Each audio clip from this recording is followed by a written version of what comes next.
Welcome to the Listen and Sleep channel. Today we embark on an ancient journey to the origins of the soul's breath. Make yourself comfortable. Close your eyes. Allow your body to relax and immerse itself in an atmosphere of silence and peace. Breathe slowly, naturally, and let this story carry you into a world of ancient wisdom, where each breath is an opportunity to touch the mystery of life. Everything begins with silence, with that very first moment when air first touched the lungs of a newborn child somewhere in the valleys of ancient India, thousands of years ago, when the world was different, slower, more attentive to nature's whispers and the voice of the soul. Imagine that moment, the first cry of an infant. Its lungs unfold like a flower at dawn, and in that cry lies all the power of life, all the joy of existence. But someone among the wise men of that time noticed something special. Not just sound, not just breathing, but something greater, something that connected this little one with heaven and earth, with wind and water, with all living things in the universe. Thus began the story of pranayama, not in temples, not in sacred books, but in simple observation of the miracle of breathing, of how inhalation brings peace and exhalation carries away tension, how the rhythm of breathing conceals the rhythm of life itself. In those distant times, when the sun set behind the Himalayan mountains and stars lit up one by one, wise men gathered in caves. They sat in silence for hours, for days. They observed their breathing and gradually began to notice what escapes the hurried glance. They saw how breathing changes with mood, how it becomes shallow with fear and deep with peace, how you can calm the mind simply by changing the rhythm of breathing. And in these observations was born the understanding that breathing is not just a mechanical process. It is a bridge between body and soul. One of them, an old sage named Vasishtha, once sat by a mountain stream. Water ran over stones, murmuring a quiet song. And suddenly, he noticed his breathing began to synchronize with the rhythm of the water. Inhalation, like a wave rising to the sky. Exhalation, like the fall of water down to earth. And in this rhythm, he felt something unusual. Peace. Deep all-encompassing peace. He began to experiment, breathed slower, and the mind became calmer, breathed faster, and energy awakened in the body, held his breath, and time seemed to stop. In these moments of pause between inhalation and exhalation, he touched something eternal, something that exists beyond ordinary understanding. Gradually, other seekers joined him. They sat nearby by the same stream, listened to his stories about what he discovered in the depths of breathing, tried it themselves, and each found something of their own. Someone discovered that a certain breathing rhythm helped them fall asleep. Someone else found that another rhythm gave energy for a whole day. And someone simply enjoyed that feeling of unity with nature that came with conscious breathing. Thus, from simple observation, the art of pranayama was born. This word consists of two parts, prana and yama. Prana is life energy, that invisible force that makes the heart beat and leaves tremble in the wind. Yama is control, management, but not rough coercion, rather gentle guidance, like a gardener guides the growth of a plant.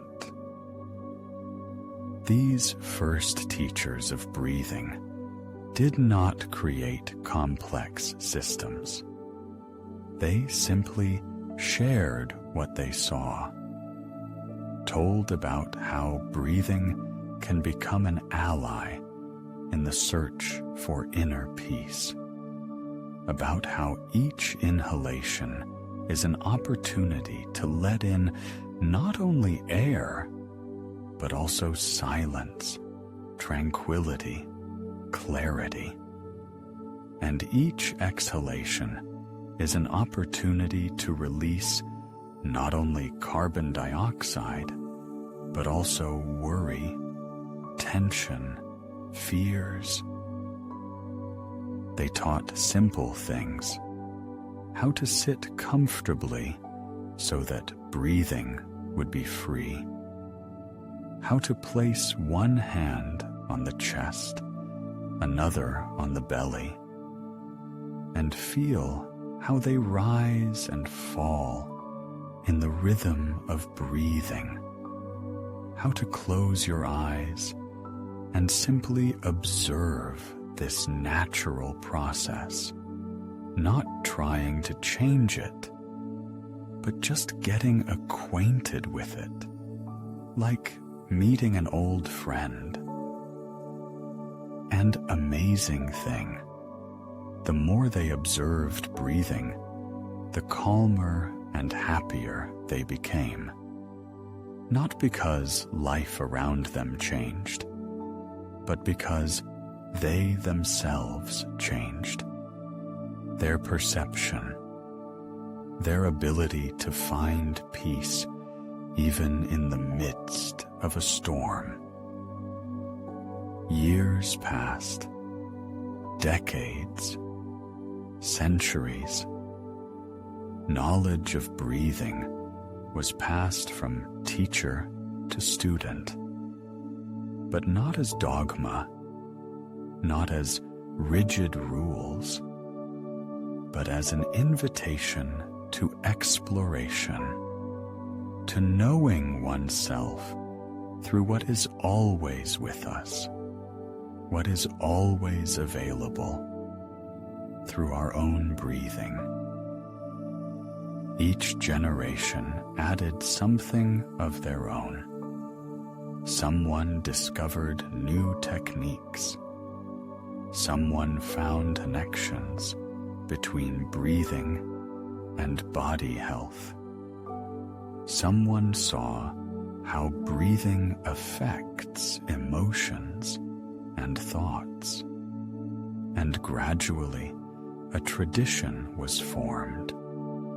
A living, developing tradition of working with breathing as a key to the depths of human existence.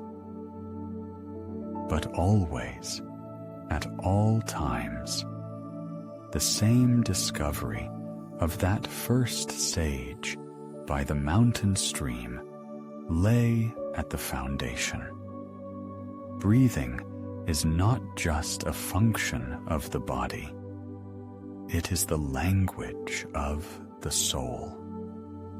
And if you learn to understand this language, you can open in yourself sources of peace and wisdom that never run dry.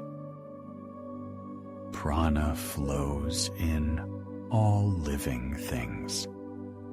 It is invisible like wind, but its action is tangible like breath. Ancient sages said prana is not air. Air is merely the carrier of prana. Like a river is the carrier of water. Prana itself is what animates, what gives the impulse of life to each cell, each thought, each movement of the soul. Imagine an early morning in an ancient ashram. Fog has not yet dispersed. Dew glistens on the grass. And in this pre-dawn silence sits an old teacher. His students have gathered around. They want to understand what this mysterious prana is, how to feel it, how to work with it. The teacher smiles. He knows explaining prana with words is as difficult as explaining the taste of honey to someone who has never tasted it. But he tries, gently, patiently, using images that are close to every heart. Prana, he says, is like a river of life that flows through your entire being. This river has many branches, many currents. Each current performs its work. One makes the heart beat. Another helps digest food. A third is responsible for body movements. A fourth for speech and expression of thoughts. A fifth for removing everything unnecessary from the organism. But do not think of them as something separate, the teacher continues. This is all one river, one energy. It just manifests differently in different parts of your being. Like the same light can illuminate a room, warm the skin, help a plant grow, and give energy to all living things. The main current of this prana river is connected with breathing. When you inhale, you are not just filling your lungs with air. You are inviting prana to enter your body, to spread to all its corners, to bring life to every cell. And when you exhale, you are not just getting rid of used air. You allow prana to carry away with it everything old, everything that no longer serves your good.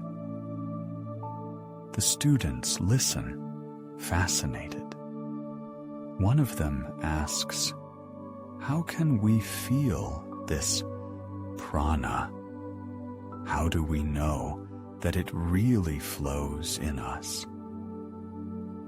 The teacher suggests a simple experiment. Place one palm on your heart, he says, the other on your belly.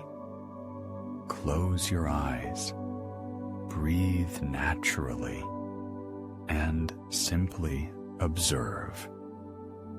What happens under your hands? How does the chest move? How does the belly rise and fall? What sensations arise in the body? They try, and gradually begin to notice warmth under the palms, light tingling, a feeling of movement, flow that goes not only up and down with breathing, but also spreads throughout the body, as if inside them really flows an invisible river of energy. Some feel prana as warmth, others as light vibration. Someone senses it as a stream of light, and someone simply knows that it is there without any specific sensations. The teacher explains there is no right or wrong way to feel prana. It manifests differently in everyone.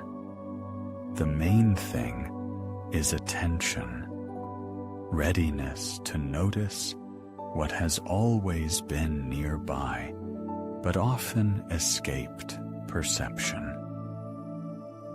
Days pass in such experiments. Students learn to distinguish different flows of prana in their body. They notice that when they eat, energy concentrates in the belly area.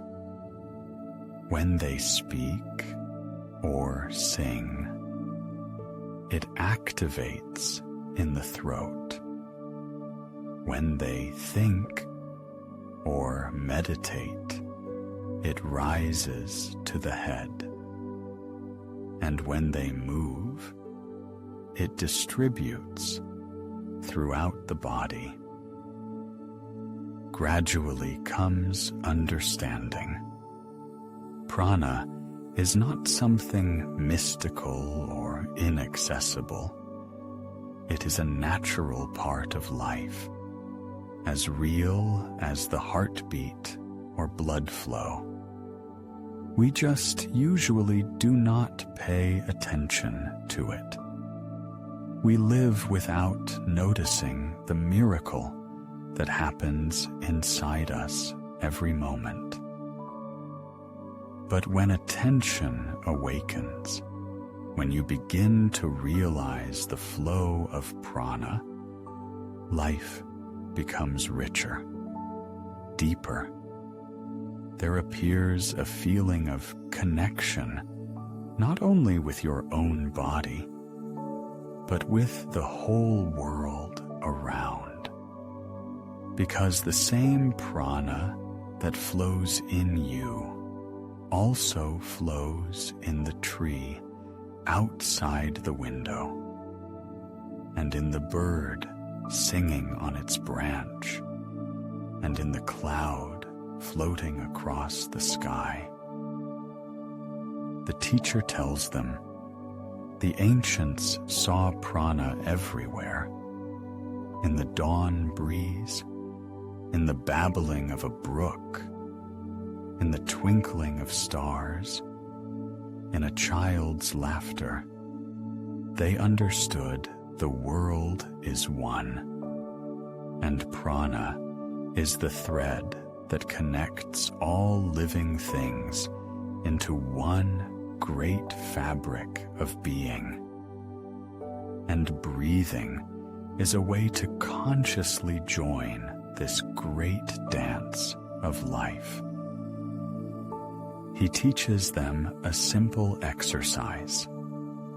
Sit comfortably, close your eyes, breathe naturally, and imagine that together with air, you inhale light, golden, warm light. It fills your lungs, spreads through the body, illuminates every cell. And when you exhale, imagine that this light does not leave, but remains in you, becomes a part of you.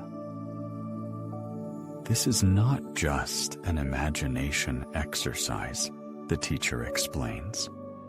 This is a way to consciously work with prana, to direct it, to accumulate it, to use it for healing, for gaining peace, for deepening understanding of oneself and the world. Students practice, and soon notice changes. They become calmer, more energetic. They sleep better. Digestion improves. But most importantly, a new quality of presence appears.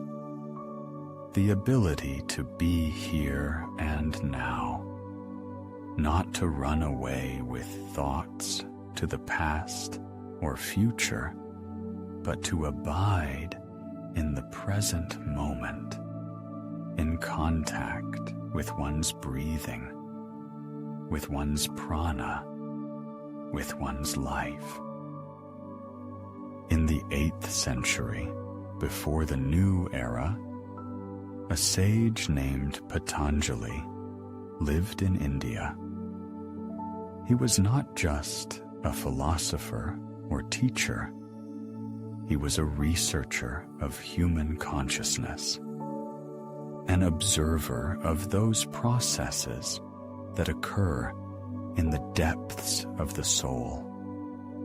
And he saw that many people suffer, not from external circumstances, but from the inability to find peace within themselves. Patanjali long pondered this. He studied various techniques and practices that were passed from teacher to student in his time, and gradually a system formed in his mind. 8 steps leading from suffering to liberation, from chaos to harmony, from separation to unity. He called this system yoga. This word means union, the union of a person with their true nature, with the source of peace and wisdom within them. The 8 steps were like 8 steps on a staircase leading to the temple of the soul. The first 2 steps concerned ethics, how to live without harming oneself and others, how to develop qualities that promote inner peace, truthfulness, non-violence, moderation, contentment. The third and fourth steps were connected with the body, how to sit, how to hold a pose so that the body would not distract from inner work. And here is the fifth step, pranayama. Patanjali understood that without working with breathing, it is difficult to advance further, because breathing is the bridge between body and mind. When breathing is chaotic, the mind is restless. When breathing is harmonious, the mind gains stability. In his sutras, brief as lightning flashes, statements, Patanjali described the essence of pranayama. But he was a wise teacher. He did not give ready recipes. He pointed the direction and suggested discovering the details independently through one's own experience.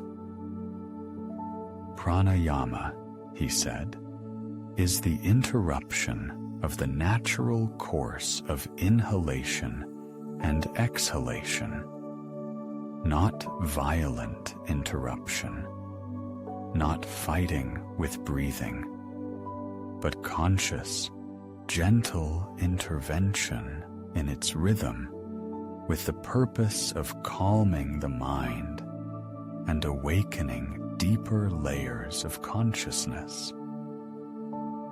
Imagine a pond with water.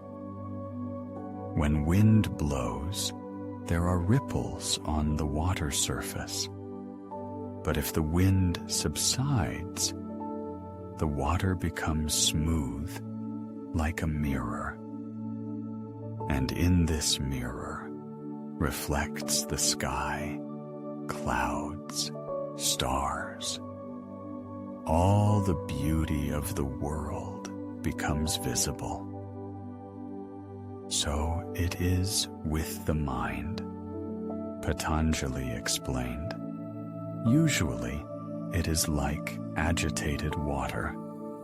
Thoughts, emotions, desires create constant ripples on its surface.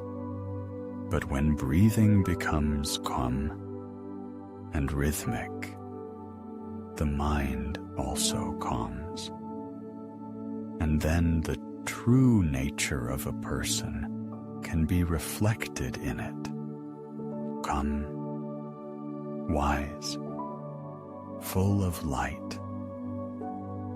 He taught that pranayama has three aspects: puraka, inhalation; vichaka, exhalation; and kumbhaka, breath retention.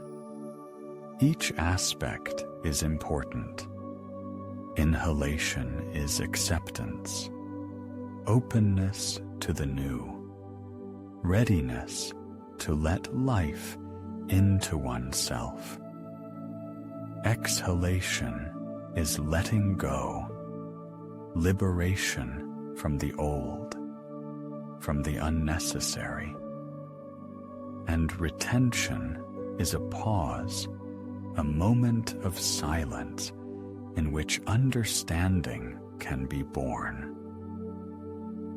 Patanjali's students practiced these techniques patiently, gradually.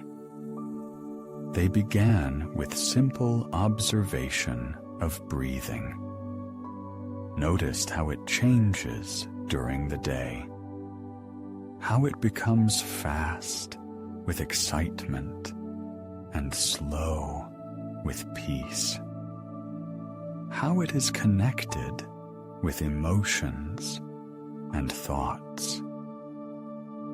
Then they learned to make breathing deeper and more rhythmic, to inhale slowly, filling first the belly, then the chest, to exhale just as slowly, releasing first the chest, then the belly.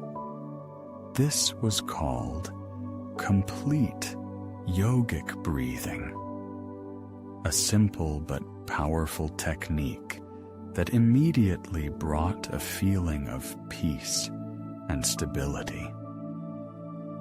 Over time, they moved to more complex practices, learned to hold breath for a few seconds after inhalation and after exhalation.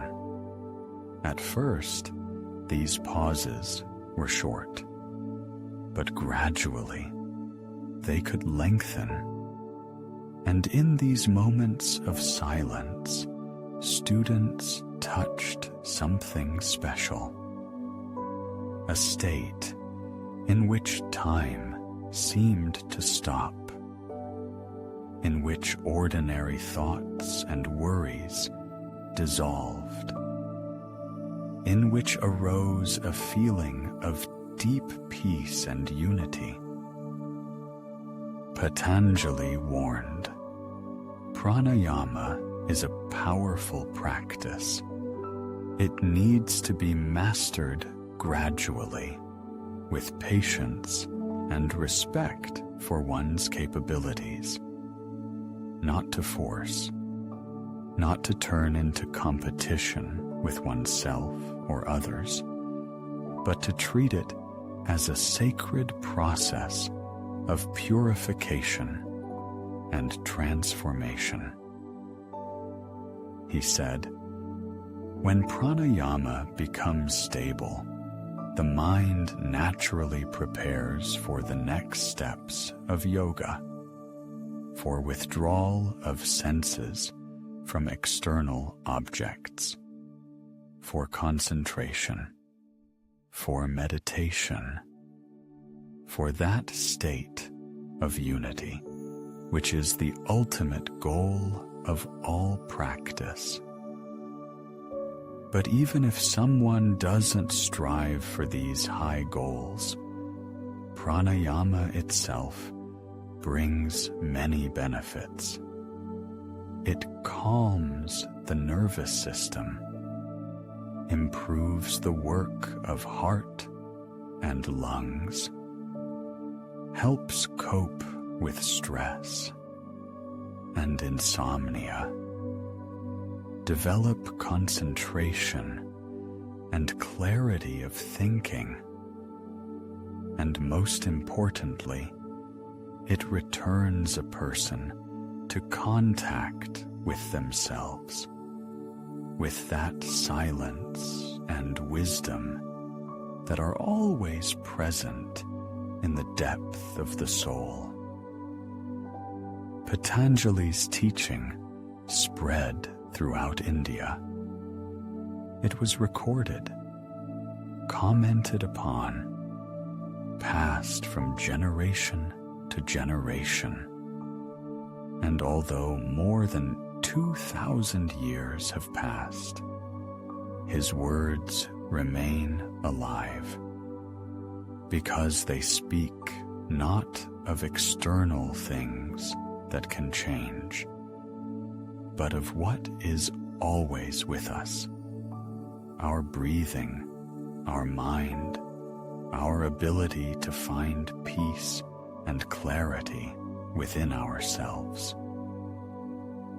There is a sound that every cell of your body remembers, the sound of the ocean, perhaps because we all once came from the sea, or perhaps because this rhythmic noise of waves is similar to something very deep and familiar, to the heartbeat, to breathing in sleep, to that primordial peace from which all life is born.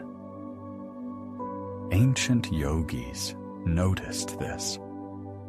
They heard in their breathing echoes of that great ocean that exists not only in nature, but also inside every person. And they learned to breathe so that this inner ocean would sound, so that its measured rhythm would calm the mind and carry into the depths of meditation. This technique received the name Ujjayi. This word can be translated as victorious breath or breath of victory, but not victory over someone, but victory over one's own anxiety, over the chaos of thoughts, over those waves of alarm that sometimes overwhelm the soul. Imagine an ancient ashram on the shore of the Ganges. Early morning. Fog rises over the water. And in this pre-dawn silence sit students. Their teacher, an old master, with eyes the color of sea waves, shows them how to breathe Ujjayi. Sit comfortably, he says, spine straight, but not tense, shoulders relaxed, hands lying on knees. Close your eyes and begin to breathe through your nose, slowly, deeply, but not with ordinary breathing. He demonstrates, takes an inhalation, and students hear a quiet, hissing sound, similar to the whisper of wind in leaves or the distant noise of surf. Then exhales, and again the same soft, calming sound, as if inside him really splashes an ocean. The secret is to slightly corrow the throat, the teacher explains, not strongly, not to tension, but as if you wanted to slightly hold the breath, but did not hold it. Air passes through this small constriction and creates sound, soft, rhythmic, lulling. Students try. At first, not everyone succeeds. Someone makes the sound too loud, almost like snoring. Someone the opposite, barely audible. But the teacher is patient. He knows Ujjayi is not just a technique. It is art. And like any art, it requires time and practice. The sound should be such, he says, that you yourself hear it. But someone sitting 2 meters from you does not hear it. It should be even on inhalation and exhalation, And most importantly, it should help you immerse in a state of peace, not distract from it. Days pass in practice, and gradually students begin to understand Ujjayi is not just a way to breathe. It is a way to create a special space inside oneself, a space of silence in the midst of everyday noise. When they breathe Ujjayi, external sounds seem to recede to the background. Only this measured rhythm of the inner ocean remains. One of the students asks, "What happens to the body when we breathe this way?" The teacher smiles. He knows the answer not only from ancient texts, but also from his own many years of experience. When you breathe Ujjayi, the teacher explains, air warms up passing through the narrowed throat. It enters the lungs already warm, prepared. This gently massages the respiratory tract, improves circulation in the lungs. The heart begins to beat slower and more evenly. The nervous system receives a signal. You can relax. There is no danger. But the most important thing happens with the mind. The sound of Ujjayi acts like a mantra, a repeating sound that helps the mind concentrate. Thoughts that usually jump like monkeys from branch to branch begin to slow down, become less chaotic. And in this space between thoughts, peace is born. The teacher tells a story. Long ago, one yogi practiced Ujjayi every day for many years.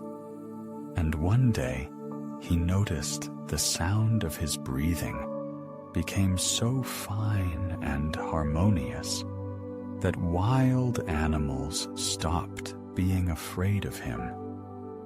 Birds sat on his shoulders.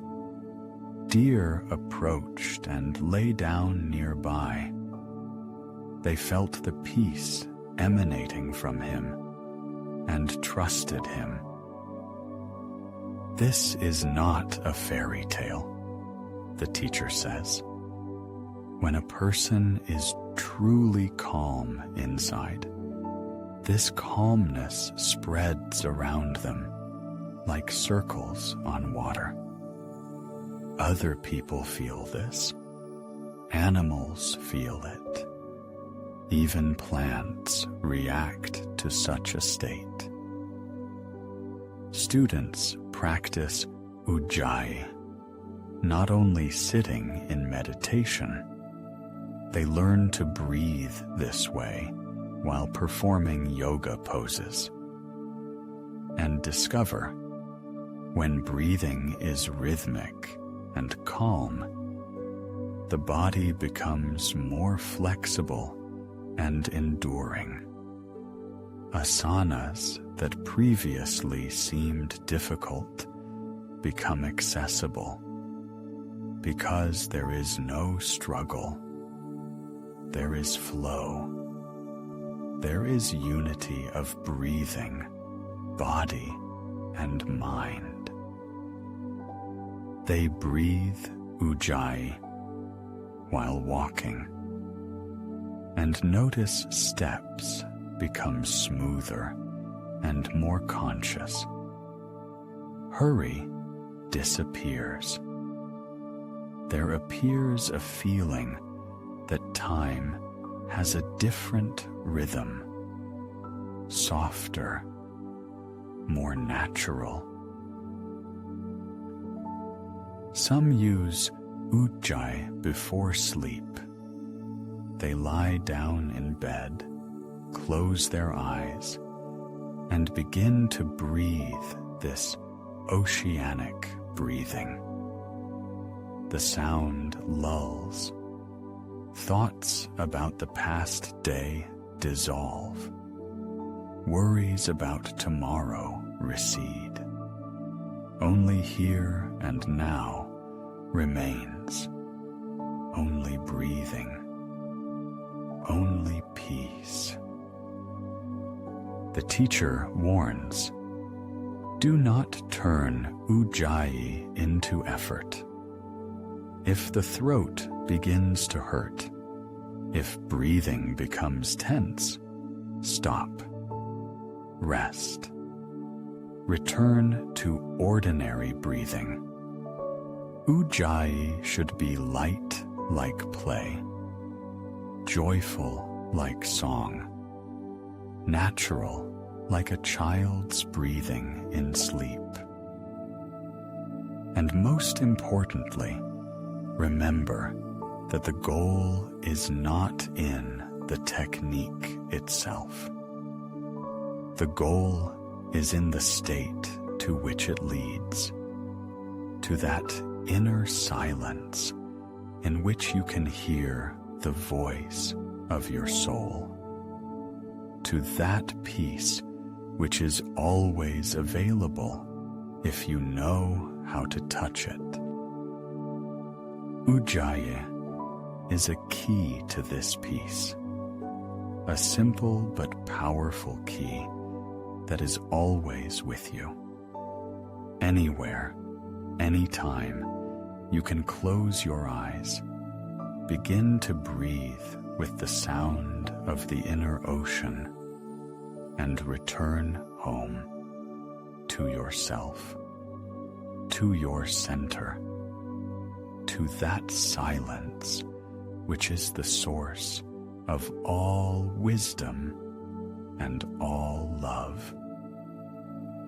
In you lives the sun, and in you lives the moon, not in a figurative sense, but literally. Ancient yogis knew this. They felt how solar energy flows in the right half of the body, warm, active, prompting action, and in the left, lunar energy, cool, calm, disposing to contemplation and rest. They noticed an amazing thing. Most of the time, we do not breathe equally through both nostrils. Now the left nostril is more open, now the right. This rhythm changes approximately every hour and a half to 2 hours, and it is connected with our inner state, with cycles of activity and rest, with the work of different brain hemispheres. When the right nostril is more active, we feel more energetic, ready for physical activity, for solving practical tasks. When the left is more active, we are inclined to reflection, to creativity, to immersion in our inner world. But what if we learn to consciously influence this process? What if we can harmonize solar and lunar energies in ourselves, bring them to balance? From this understanding was born one of the most important techniques of pranayama, Nadi shodhana. Nadi are channels through which prana flows in our subtle body. There are many of them, but three main ones. Ida is the lunar channel that starts on the left and is connected with peace, intuition, the feminine principle. Pingala is the solar channel that starts on the right and is connected with activity, logic, the masculine principle. And Sushumna is the central channel that runs along the spine and is connected with spiritual awakening. Shodhana means purification. Nadi shodhana is purification of channels, a technique that helps remove blocks in the movement of prana, harmonize the work of two brain hemispheres, bring all processes in the organism into balance.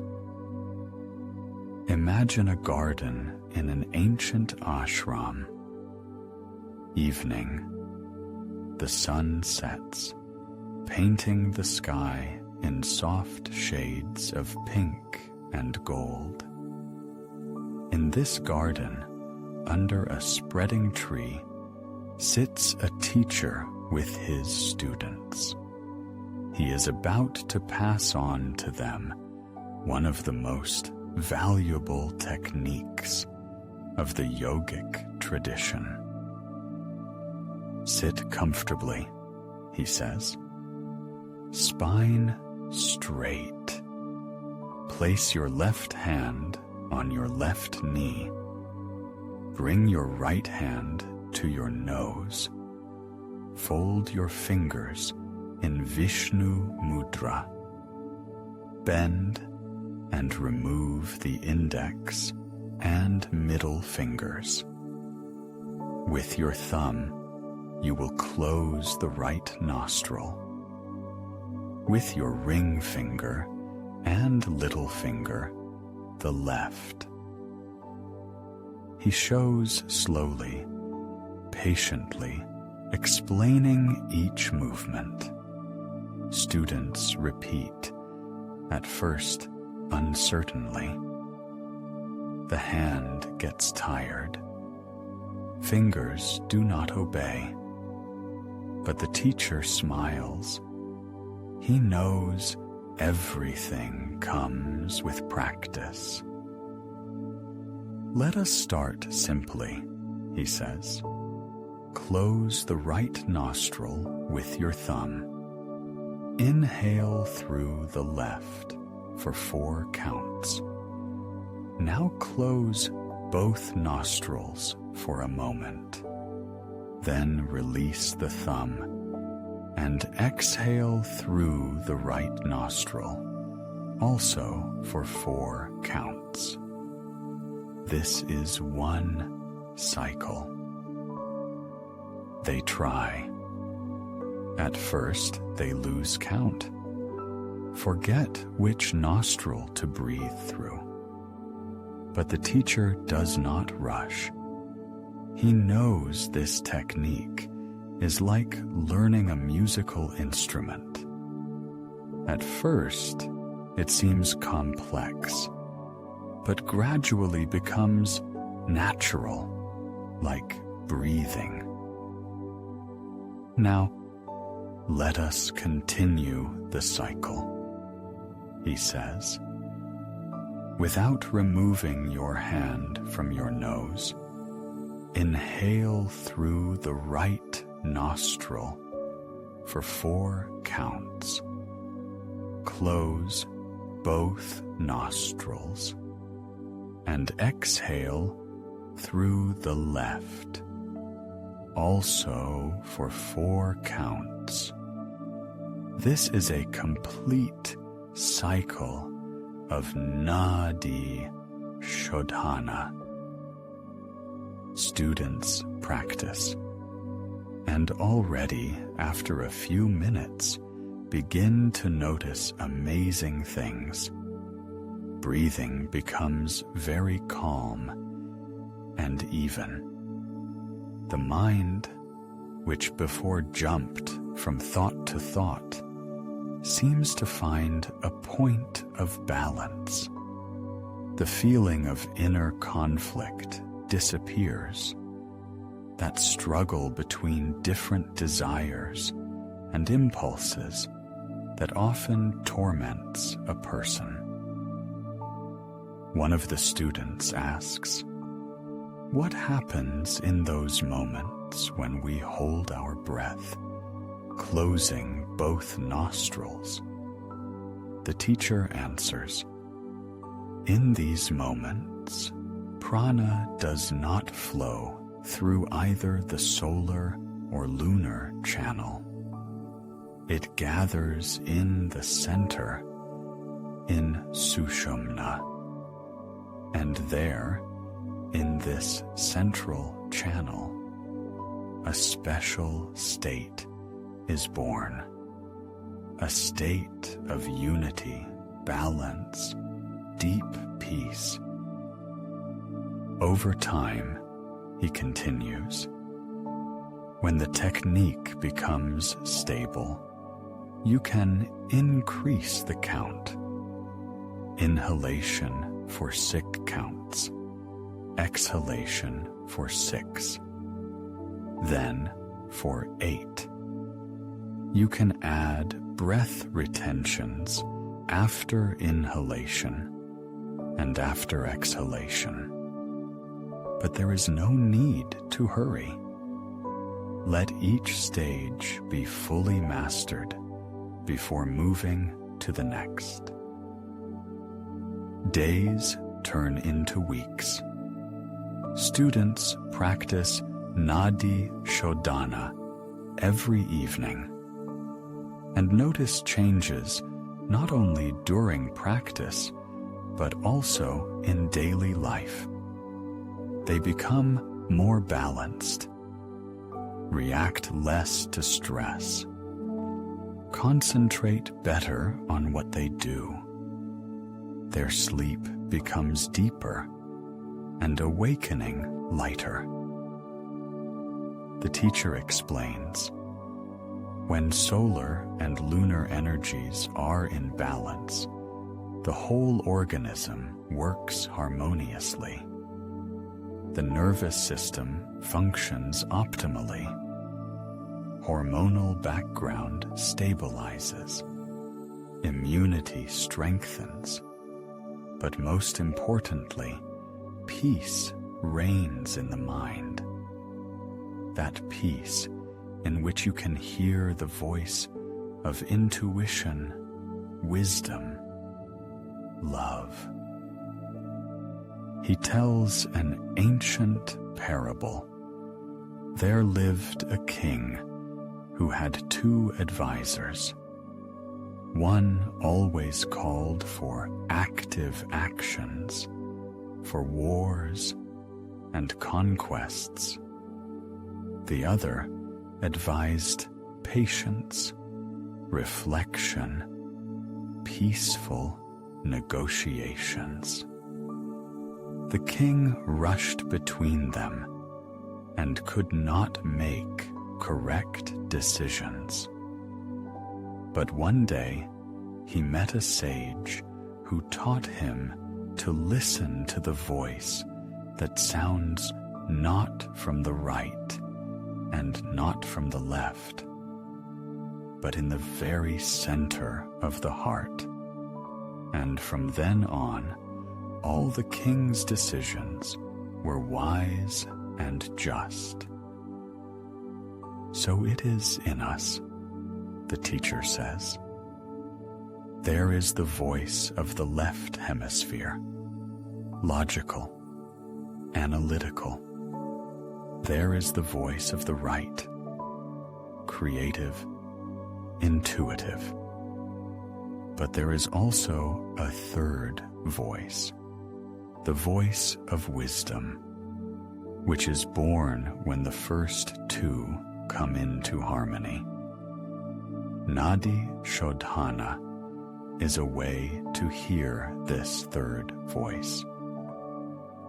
Some students begin to practice this technique in the morning, right after awakening.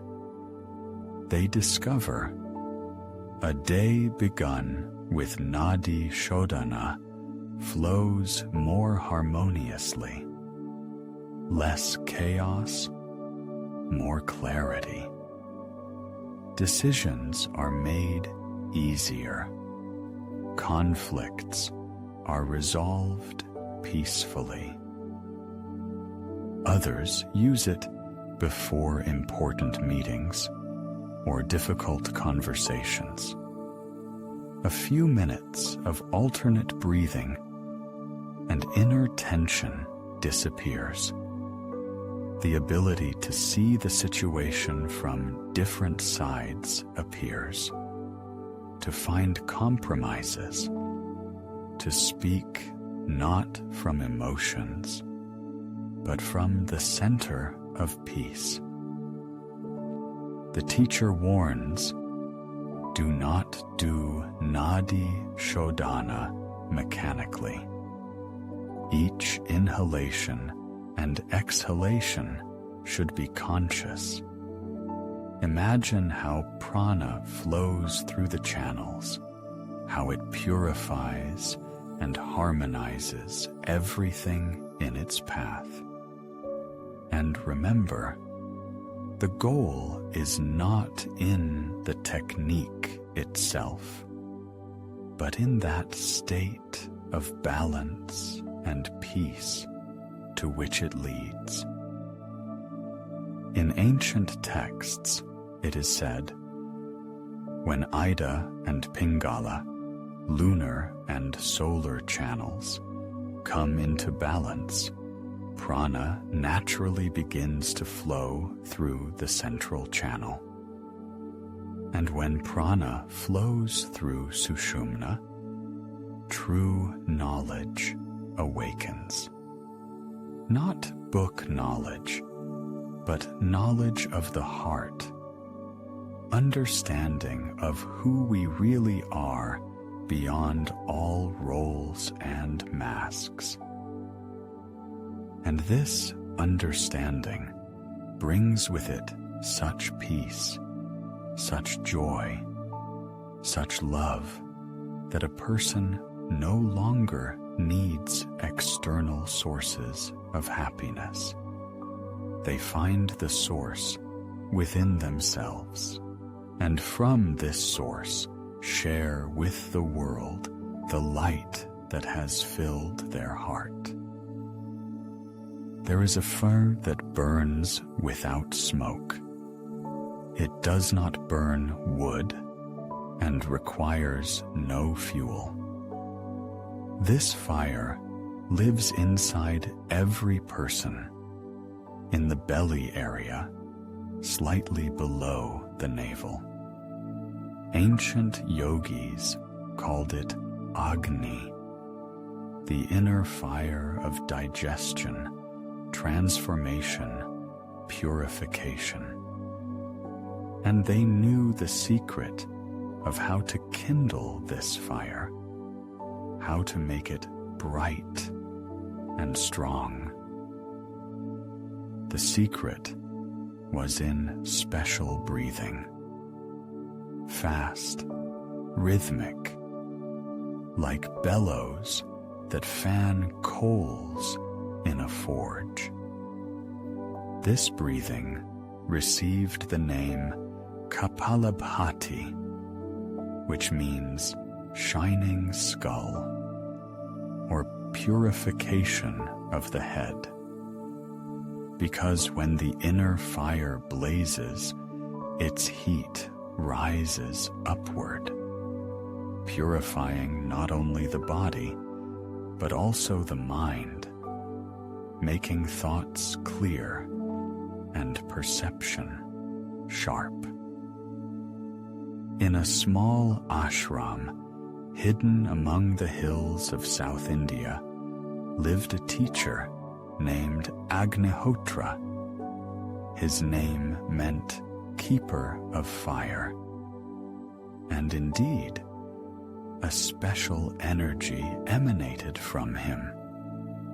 Warm, alive, awakening. His students said, after talking with the teacher, they felt as if a candle had been lit inside them. Agnihotra taught Kapalabhati not just as a breathing technique, but as a sacred ritual of awakening the inner fire. He showed students how to sit with a straight back, place hands on knees, and begin this special breathing. Imagine, he said, that in the area of your belly, 3 fingers below the navel, burns a small flame. Now it smolders like a coal under ash, but we will fan it, make it bright and strong. For this, breathe with your belly. Sharply, energetically exhale, pulling the belly to the spine, and let inhalation happen by itself, softly and naturally. Students tried. At first, it came out clumsily. Some tensed their shoulders. Others breathed with the chest instead of the belly. Someone did it too sharply and began to cough. But Agnihotra was patient. He knew Kapalabhati requires time and practice, like any art. Start slowly, he said. 30 exhalations per minute. Find your rhythm. Imagine a blacksmith at work. Measured, rhythmic, without haste, he fans the forge. So you too fan your inner fire. Gradually, students mastered the technique and began to notice amazing things. Already, after a few minutes of practice, the body began to warm from within, especially in the belly area. There really arose a feeling of warmth, as if a flame was blazing inside. After Kapalabhati, they felt a surge of energy. The mind became clear and sharp. If before practice there was drowsiness or apathy, it disappeared. Lightness appeared, desire to move, act, create. Agnihotra explained, Kapalabhati is not just a breathing technique. It is a method of purification, physical and energetic. When you exhale sharply, the diaphragm rises, massaging internal organs. Digestion improves. Metabolism accelerates. Toxins are removed from the organism. But the main purification happens on the energetic level. Many nerve plexuses are concentrated in the belly area. when the inner fire blazes, it burns blocks and tensions that have accumulated there due to stress, negative emotions, wrong lifestyle. Prana begins to flow freely, and a person feels renewed, full of vital forces. One of the students asked, "How long should we practice Kapalabhati?"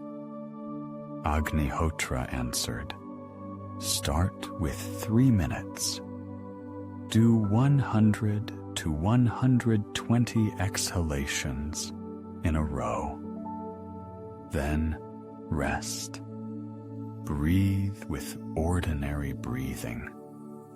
Feel what happens in the body. What sensations arise. Over time," he continued, "you can increase the duration. 5 minutes, 10. But remember, Kapalabhati is a powerful practice. Do not force. Do not turn it into competition. Listen to your body. If dizziness or discomfort appears, stop. Rest." Students practiced Kapalabhati every morning at dawn. Agnihotra said, "This is the best time to awaken the inner fire. When nature awakens, the fire in us should also awaken. This will give energy for the whole day." They sat in a circle in the ashram garden. The first rays of sun broke through the tree leaves. Birds began their morning song, and in this atmosphere of awakening, they began their fiery breathing. The sound was like the work of bellows, or the frequent breathing of a dog on a hot day. But there was no tension in it. There was only energy, vital force, joy. After practice, they sat in silence, felt how warmth spread through the body, how the mind became clear and calm. Some saw with inner vision golden light in the belly area.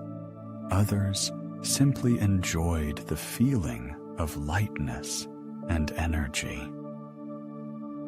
Agnihotra warned, Kapalabhati should not be practiced in the evening before sleep. It gives too much energy, can disturb sleep. Better to use it in the morning or during the day. When you need to invigorate, concentrate, clear the mind of fogginess. He told stories of great yogis of the past who, with the help of Kapalabhati, maintained their health and clarity of mind to deep old age. Their digestion worked like clockwork. Immunity was strong. Energy was enough for everything, for practice, for serving people, for joy of life. One of the students once noticed, after months of Kapalabhati practice, he almost stopped getting colds. Agnihotra explained, when the inner fire burns brightly, it burns not only toxins, but also seeds of diseases that have not yet sprouted. Another student shared, Kapalabhati helped him cope with chronic fatigue that had tormented him for years. After morning practice, he felt such a surge of energy that he could work all day without strain. But Agnihotra always emphasized, the goal of Kapalabhati is not to become super energetic or super healthy. The goal is to purify body and mind for deeper spiritual practice. When the inner fire burns brightly, meditation becomes easier. The mind does not get distracted by drowsiness or worry. It can concentrate on what is really important, on the search for truth, on developing love and compassion. In the tradition of yoga, it is considered that Kapalabhati prepares for Bhastrika, an even more powerful breathing practice called bellows breath. But you can move to it only after Kapalabhati becomes light and natural. Agnihotra taught Kapalabhati can be practiced not only sitting, it can be done while walking, synchronizing breathing with steps. It can be used in yoga, between poses, to purify energy and prepare for the next asana. The main thing is to remember the inner fire that you kindle. Treat it with respect and gratitude. And when this fire truly blazes, it illuminates not only the body, but also the soul. In its light become visible those qualities that were always in us, but were hidden under a layer of fatigue and negativity. Joy, clarity, love, wisdom. Kapalabhati helps these qualities manifest, shine in all their beauty. Between inhalation and exhalation, there is space, tiny, almost imperceptible space, but eternity fits in it. In it lives the silence that existed before the birth of sound. In it dwells the peace that does not depend on any external circumstances. Ancient yogis discovered this space and called it Kumbhaka, breath retention. But this is not retention in the ordinary sense, not tense holding of breath. This is a natural pause that arises by itself when the mind becomes completely calm. Like a pendulum of a clock stops in a moment of complete silence. In the high mountains of the Himalayas, where the air is so thin that each breath is precious, lived a sage named Kaivalaya. This name means unity, liberation, and indeed, there was such deep silence in him that even restless people felt peace near him. Kaivalya did not immediately become a master of Kumbhaka.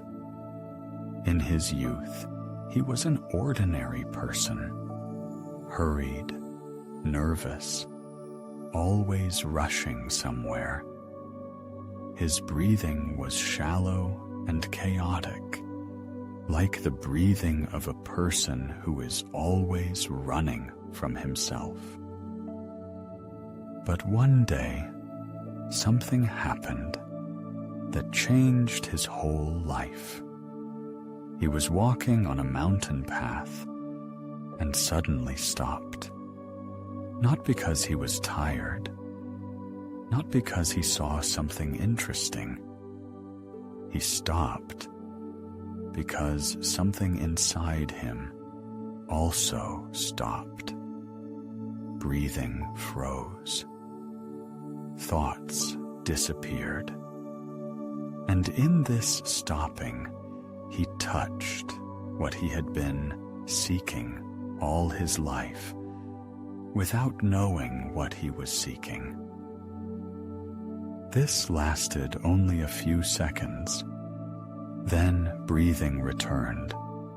Thoughts began to flow again. But something changed forever. He understood.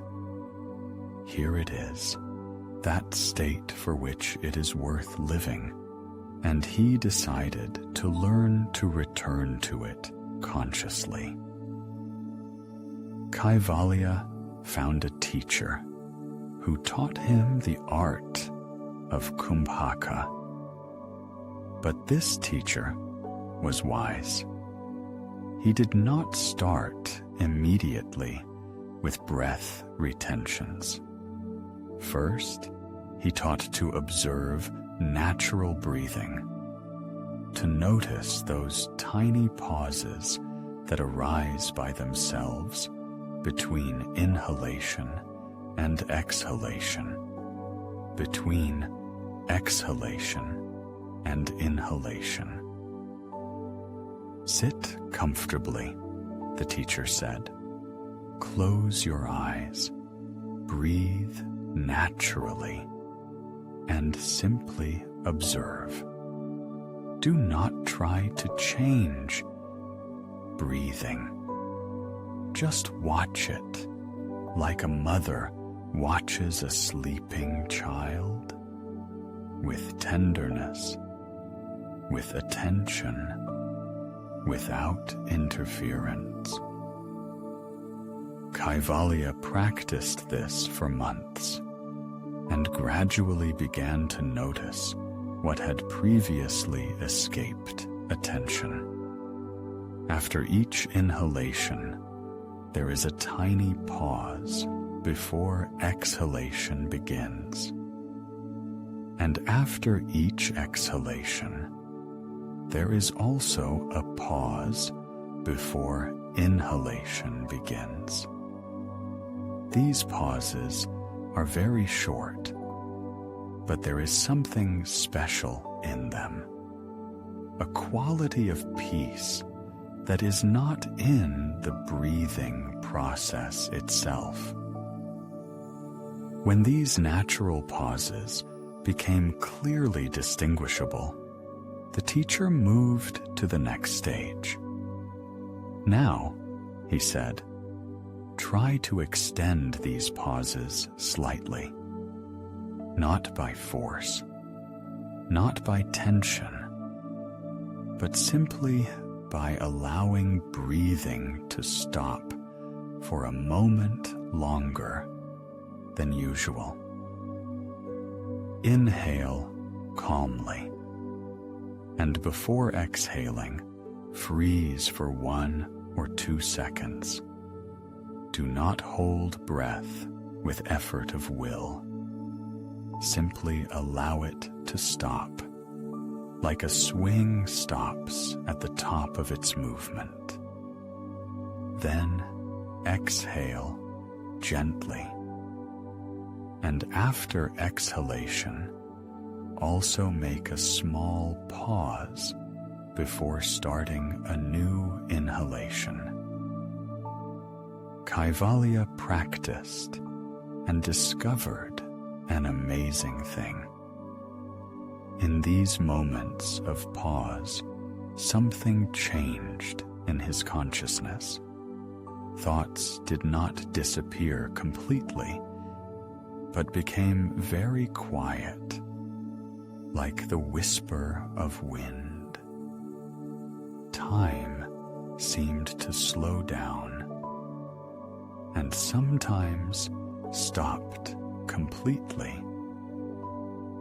Gradually, he could lengthen these pauses, first to 3 or 4 seconds, then to 5 or 6. But the teacher warned, "Do not hurry. Kumbhaka should be comfortable. If tension appears, desire to quickly inhale or exhale, it means you are forcing the process. Return to shorter retentions." Years of practice brought their fruits. Kaivalya learned to enter Kumbhaka not only during formal practice, but also in daily life. Sometimes, while walking mountain paths, his breathing naturally slowed down and stopped. And in these moments, he felt the deepest connection with nature around. He understood Kumbhaka is not a technique. It is a state of complete presence in the present moment, when there is no desire to inhale and no desire to exhale. There is only pure being, peace that does not depend on anything external. Students began to come to Kaivalya. They wanted to learn this art of stopping. But he was careful. Kumbhaka, he said, is like fire. In skillful hands, it gives light and warmth. But if handled carelessly, you can get burned. He taught them gradually. First, observation of natural breathing. Then short, comfortable retentions. And only when they became stable could one move to longer pauses. There are 4 types of Kumbhaka, he explained. Antar Kumbhaka, retention after inhalation. Bahya Kumbhaka, retention after exhalation. Sahita Kumbhaka, voluntary retention that we do consciously. And Kevala Kumbhaka, spontaneous retention that happens by itself in deep meditation. The safest is Sahita Kumbhaka, he continued. It can be practiced daily, gradually increasing duration. But Kevala Kumbhaka comes by itself when the mind reaches perfect silence. It cannot be induced by effort. You can only create conditions for its arising. Students asked, "What happens in body and mind during Kumbhaka?" Kaivalya answered, "When breathing stops, restlessness of mind also stops. In ancient texts it is said, breath and mind are connected like waves and wind on the surface of a lake. When wind subsides, waves also subside. When breathing freezes, thoughts also freeze. In these moments of silence, he continued, prana does not scatter, but concentrates. It accumulates in the subtle body like water in a reservoir. And this accumulated prana can be used for healing, for spiritual growth, for developing hidden abilities. But the main thing, in Kumbhaka, we touch that aspect of our being that does not depend on breathing, that which was before the first breath and will be after the last exhalation, our true nature, pure consciousness, eternal peace. Kaivalya warned, Kumbhaka requires great caution. It should not be practiced by people with heart problems, high blood pressure during pregnancy, and even healthy people need to approach it gradually, under the guidance of an experienced teacher. He taught a simple rule of proportions. If inhalation lasts 4 seconds, then retention after inhalation should be no more than 8 seconds, and exhalation no more than 6. The proportion 1 to 2 to 1.5. Over time, you can increase all numbers, but preserve the proportion. And most importantly, never bring yourself to discomfort. Kumbhaka should be light, joyful, like play. If tension appears, you need to immediately return to ordinary breathing and rest. Years passed. Kaivalya deeper and deeper immersed in the mysteries of Kumbhaka. His breath retentions became longer and longer, but he no longer counted seconds. Time in these moments ceased to exist. There was only boundless silence, boundless peace, boundless bliss.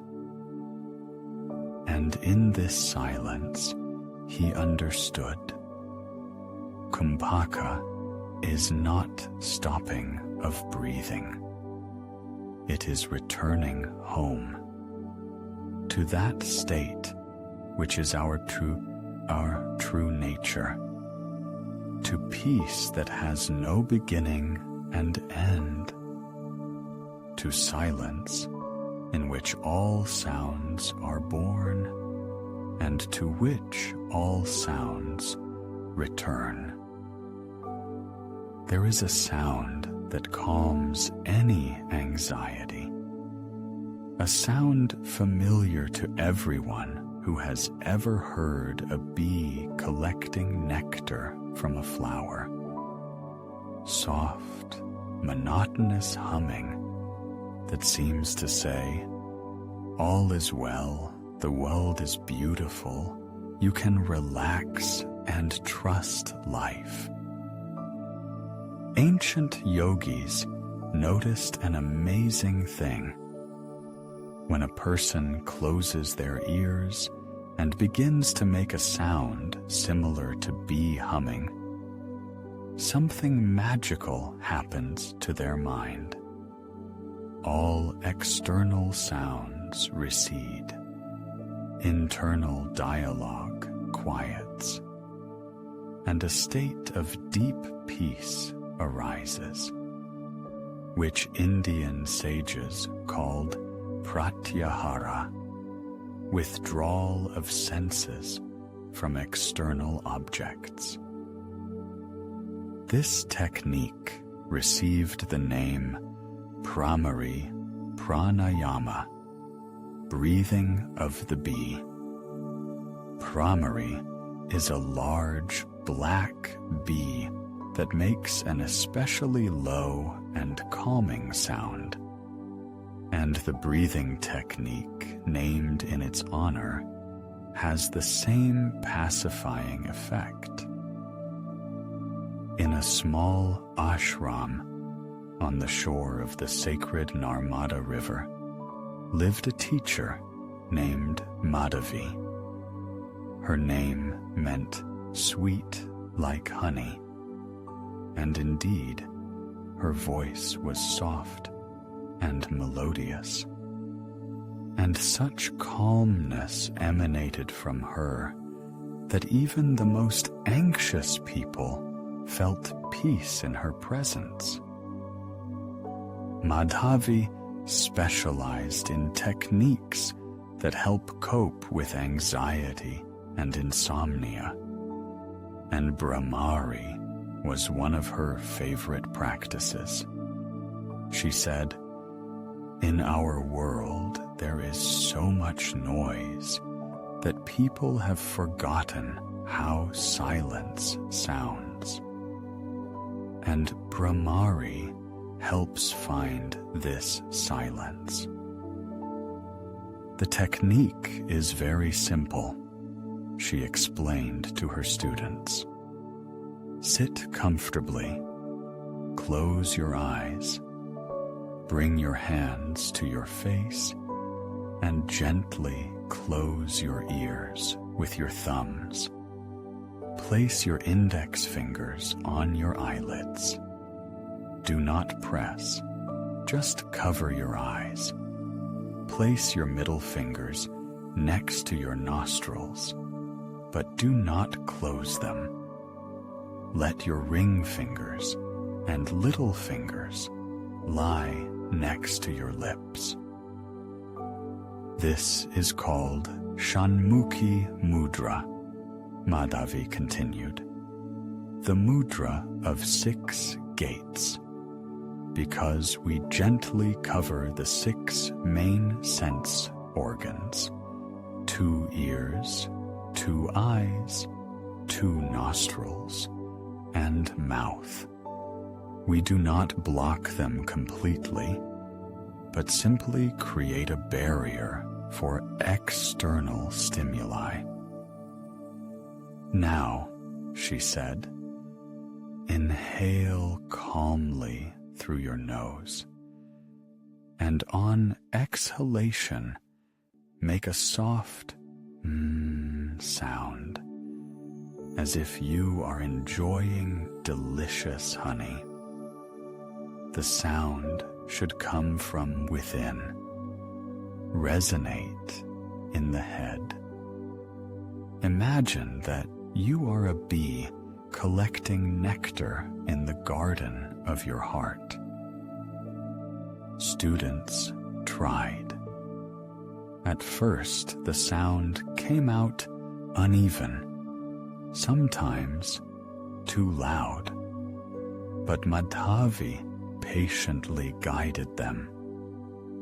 The sound should be comfortable for you yourself, she said. If it irritates, it means you are doing it too intensely. Let it be like a lullaby that a mother sings to a child.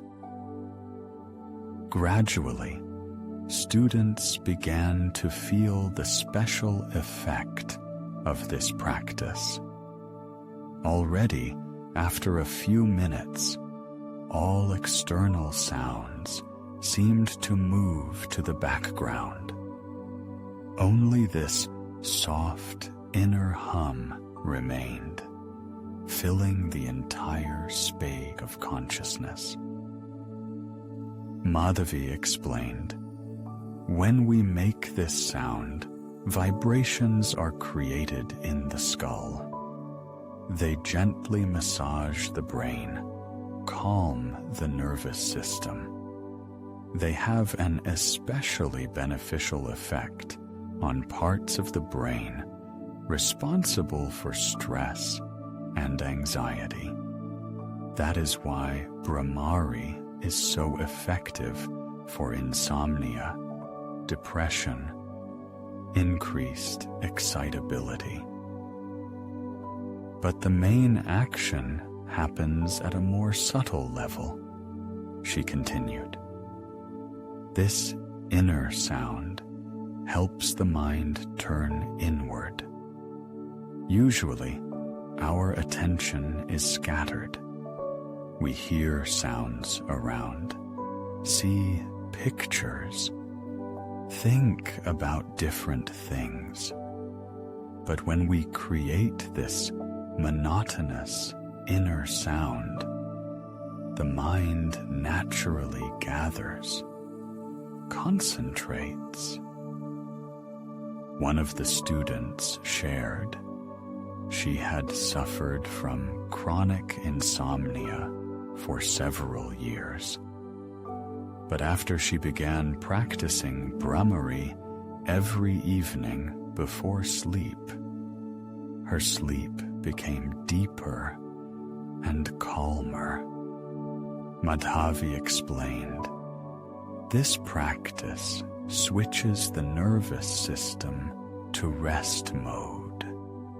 The parasympathetic division activates, which is responsible for relaxation and recovery. Another student told, Bhrāmarī helps him cope with anxiety attacks at work.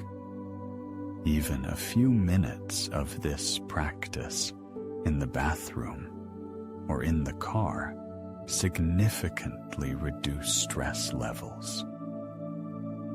Madhavi taught different variations of Bhrāmarī. You can practice without mudra, simply closing ears with palms.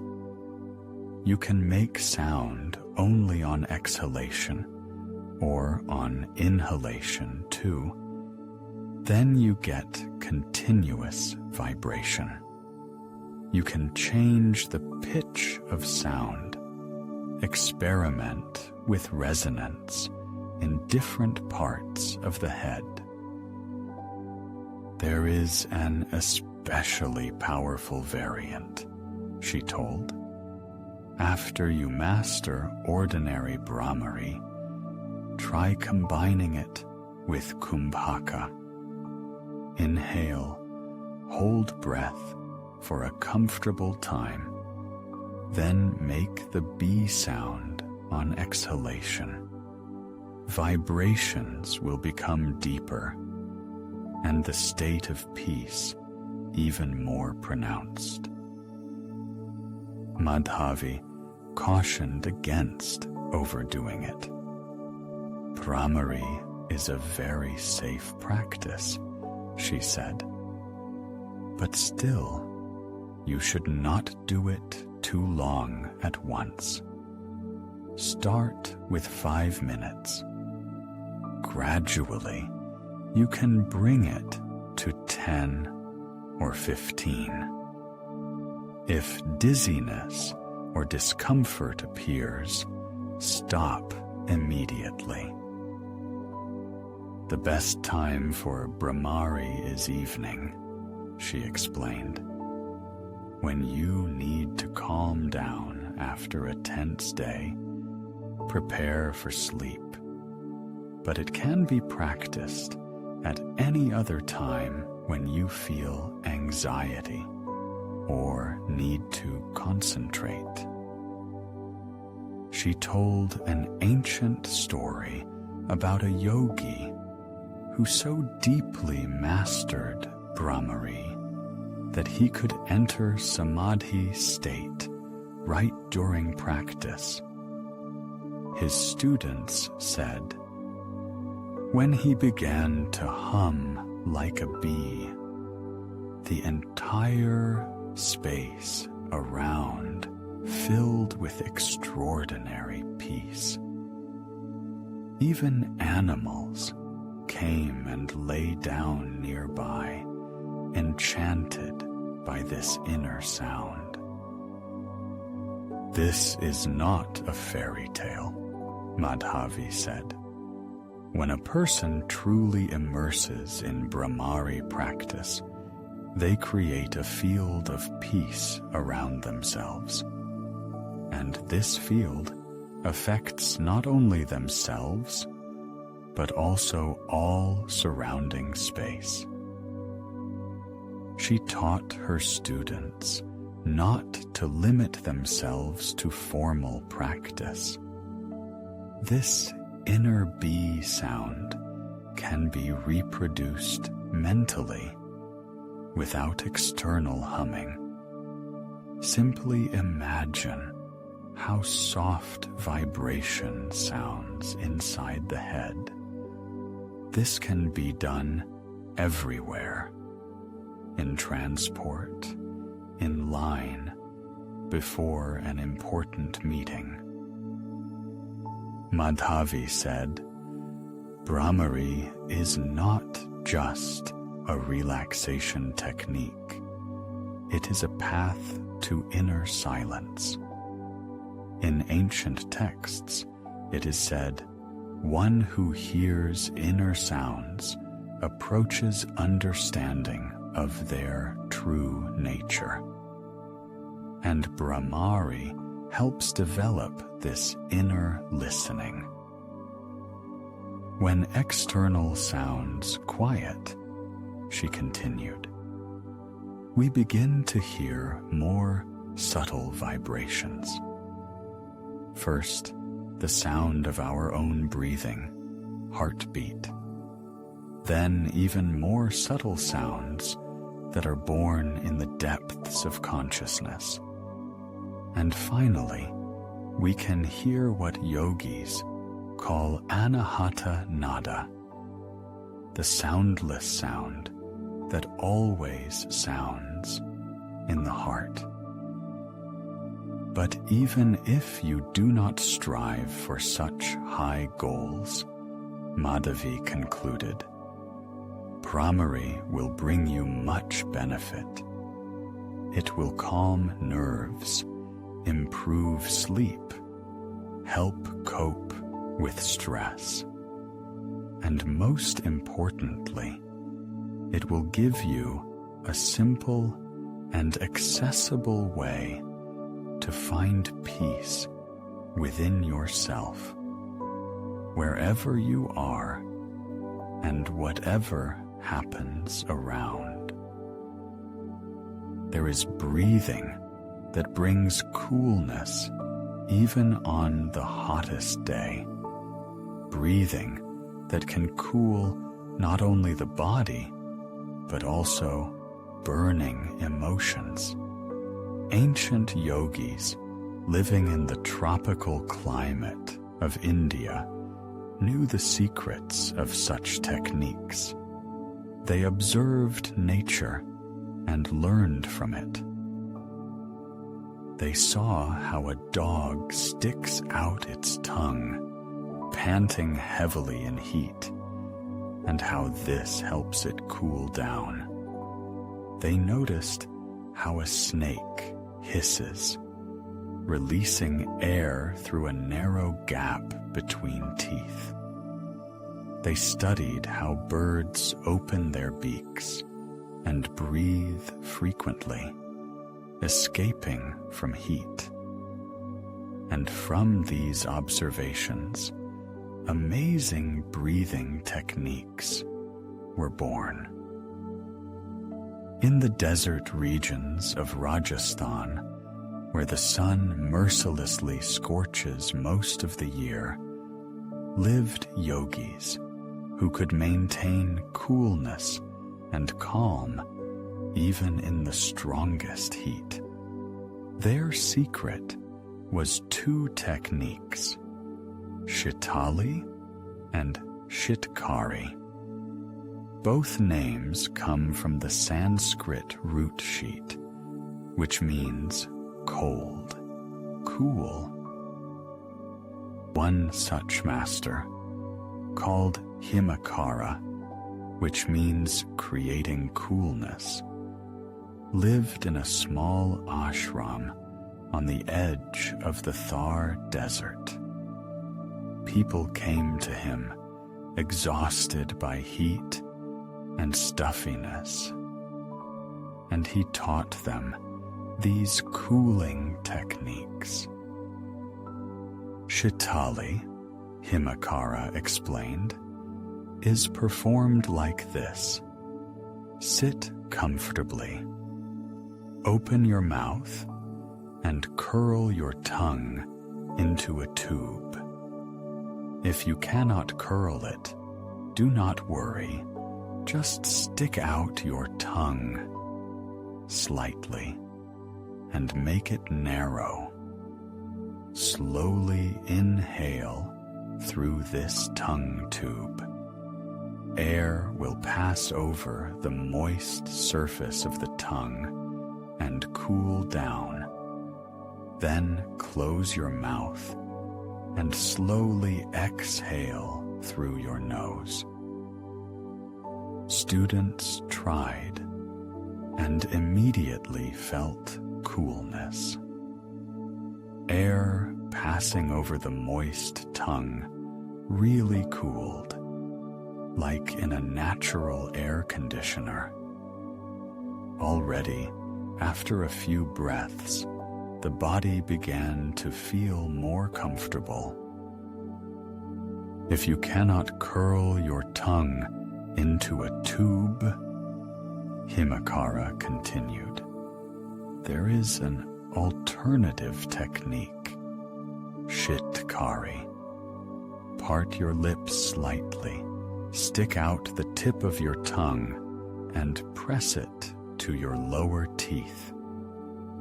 Now, inhale through the gap between your lips, making a light hissing sound. Air will wash over moist lips and tongue, creating a cooling effect. Both techniques work on the same principle, he explained. When air passes over a moist surface, evaporation occurs, which cools the air. This is the same mechanism that nature uses in our body for thermoregulation through sweating. But cooling pranayamas work not only on the physical level, Himakara continued. They also calm the nervous system. When the body overheats, the mind also becomes hot, irritable, impatient, prone to anger. Cooling breathing helps cool these burning emotions. He told the story of a merchant who came to their region from northern districts of India. This man could not get used to the local climate. Heat made him angry and impatient. He constantly quarreled with people, could not conduct business normally. Then someone advised him to see Himakara. The master taught the merchant Shitali, and already, after a week of regular practice, the person changed. He became calmer, kinder. Heat stopped tormenting him, and his business went uphill because he learned to keep cool even in the most difficult negotiations. Himakara explained, "These techniques are especially useful for people with so-called hot constitution. Those who easily overheat, sweat quickly, are prone to irritability and anger. In Ayurveda, such people are called Pitta type. For them, cooling pranayamas are simply necessary. But people of other types can also benefit from these techniques," he continued. "In hot weather, with elevated body temperature, in stressful situations when emotions are boiling, Shitali and Shitkari act like first aid." Himakara taught his students to practice cooling techniques at the right time. It is best to do them in summer, in hot weather, or when you feel inner heat, anger, irritation, impatience. But in winter or with a cold, these techniques are better not to use. They can cool the organism even more. He showed how cooling breathing can be combined with visualization. "Imagine," he said, "that you are sitting by a mountain stream. The water in it is crystal clear and cool. With each inhalation through the tongue, you inhale this coolness. It fills your lungs, spreads through the whole body, and with exhalation, you release all heat, all tension, all irritation." Some students used these techniques before sleep on hot nights. A few minutes of Shitali or Shitkari helped them cool down and fall asleep peacefully. Others practiced them during meditation when the mind was too excited and needed to be cooled. Himakara warned, "Do not overdo cooling techniques. Do them in moderate amounts. If you feel the body has cooled too much or discomfort appears, stop practice. Everything should be in balance." He told about great yogis of the past who, with the help of these techniques, could maintain coolness even during long meditations under the scorching sun. Their bodies did not overheat.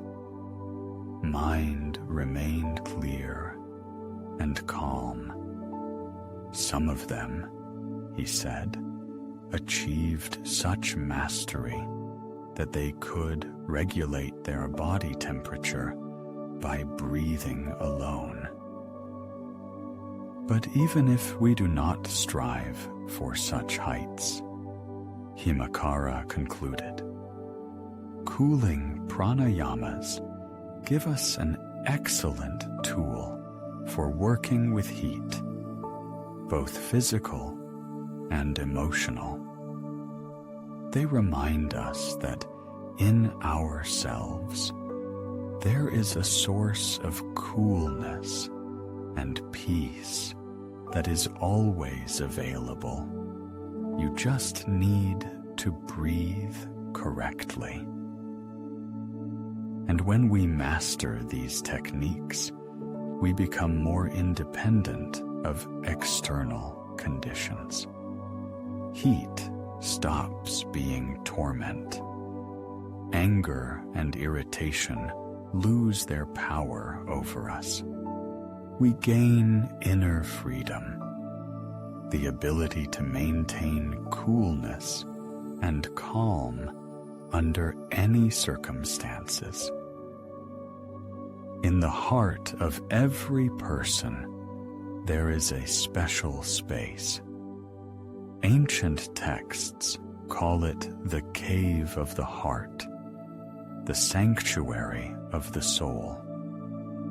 Modern science knows it as the heart center, the place where the deepest emotions are born. Love, compassion, joy, peace.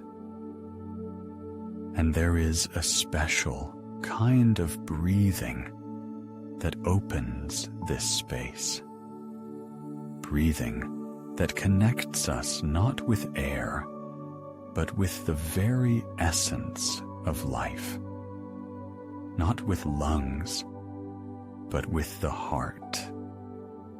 This breathing has no special name in ancient texts, because it is too simple and at the same time too sacred for names.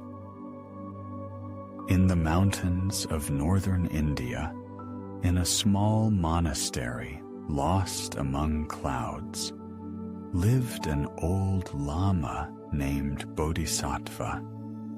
This name meant a being striving for awakening, but not for his own awakening, for the awakening of all living beings. And the main tool in this work was heart breathing. Bodhisattva taught not techniques, but states. He said, "You can know hundreds of breathing exercises, but if the heart is closed, they will just physical exercise. But you can simply breathe with an open heart, and this will become the most powerful practice of transformation." What does it mean to breathe with the heart? His students asked. And the old Lama answered not with words, but by showing. He placed one hand on his heart, closed his eyes, and began to breathe so slowly and deeply that it seemed he was breathing not air, but love itself. And indeed, such warmth, such tenderness began to emanate from him that everyone around felt accepted, understood, loved. "Try it," he said afterward. "Place your hand on your heart. Feel how it beats. This is not just a muscle that pumps blood. This is the center of your being, the place where your ability to love, to have compassion, to rejoice, lives. And when you breathe, imagine that you breathe exactly from there, from the heart." Students tried. At first, it seemed strange. How can you breathe with the heart? After all, lungs are higher. But Bodhisattva patiently explained, Heart breathing is not a physical process. It is a way to direct attention, a way to feel the connection between breathing and emotions. When you inhale, imagine that air goes directly into the heart, he said, that it fills not the lungs, but the heart space. And let this air bring with it everything good: peace, love, joy, gratitude. And when you exhale, let everything unnecessary leave the heart: pain, resentment, fear, anger. Gradually, students began to understand. Breathing really can be felt in the heart area, especially if you breathe slowly, deeply, with full attention. The chest gently expands and contracts, and in the center of this movement, in the heart area, special sensations arise: warmth, expansion, sometimes light vibration. Bodhisattva taught different variants of heart breathing. You can breathe for yourself, inhaling peace and joy, exhaling tension and worry. You can breathe for others, inhaling their pain and suffering, exhaling your love and compassion to them. And you can breathe for the whole world, with each inhalation taking all the suffering of the planet, with each exhalation sending light and blessing to all beings. This is called Tonglen, he explained, taking and giving, a practice that reverses the usual logic of mind. Usually, we strive to take all good for ourselves and get rid of bad. But in Tonglen, we consciously take pain, our own and others, and transform it into love and compassion. Students wondered, is it not dangerous to inhale pain and suffering? Will we not get sick from this? Bodhisattva smiled. The pain that we inhale in Tonglen, he said, is not physical pain. It is the energy of suffering. And when it passes through an open heart, it is purified, transformed. Instead of multiplying suffering, we reduce it.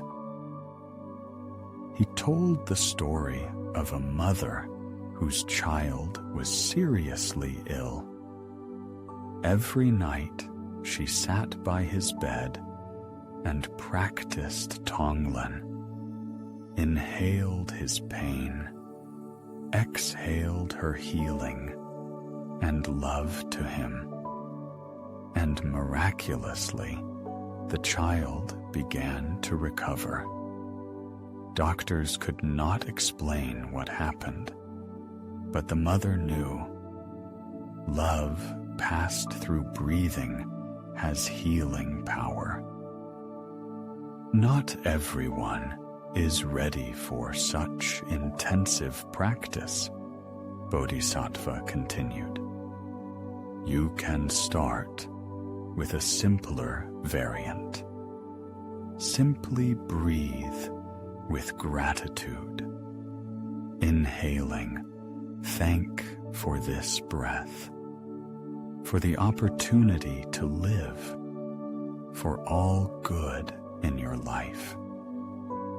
Exhaling, send gratitude to the world, to people who surround you, to the entire universe.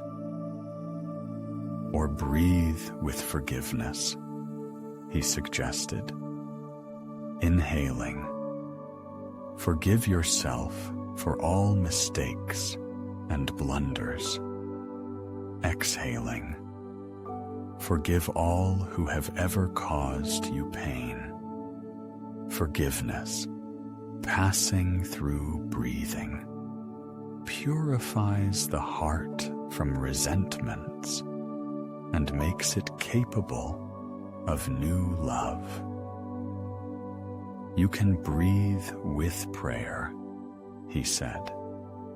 No matter what you believe in, God, Buddha, higher wisdom of the universe, or simply in good. Inhaling, connect with this higher force. Exhaling, ask for blessing for yourself and all beings. Students practiced different variants of heart breathing and noticed amazing changes. They became softer, kinder. Chronic irritability disappeared. Relationships with loved ones became warmer. Even strangers began to treat them more friendly. Bodhisattva explained, when we breathe from the heart, we radiate special energy. People feel this, even if they do not understand what exactly changed. They simply know. Near such a person, it is safe, warm, good. Heart breathing can be practiced everywhere, he said. In transport, in line, at work, at home. No special poses or conditions are needed. Only the desire to open the heart and breathe from this open space. Heart breathing is especially useful before sleep, Bodhisattva continued. When you lie down in bed, place your hand on your heart and breathe from this place for a few minutes. Inhale, peace. Exhale all worries of the day. Inhale, love. Exhale everything that prevents being happy. Sleep after such practice will be deep and healing. And remember, the old Lama concluded, the goal of heart breathing is not to get something for yourself. The goal is to open in yourself a source of infinite love and compassion, and to share this source with the whole world. Because when the heart truly breathes, it breathes not only for itself, but for all living beings. Centuries passed. Ancient wisdom of pranayama flowed like a river of time, crossing borders of countries and cultures. And here, in the 21st century, in the age of computers and space flights, scientists in white coats bent over instruments, studying what yogis knew intuitively thousands of years ago. In one of the research laboratories of Harvard University, Dr. Sarah Lazar connected electrodes to the head of a meditating person. Brain activity waves flickered on monitor screens, and what she saw made her reconsider many ideas about human possibilities. The person practiced simple, conscious breathing. Nothing supernatural, just attentively followed inhalations and exhalations. But his brain reacted in an amazing way. Areas connected with stress and anxiety became less active. Zones responsible for attention and emotional regulation, on the contrary, strengthened their work. Dr. Lazar was not the only one interested in ancient breathing techniques.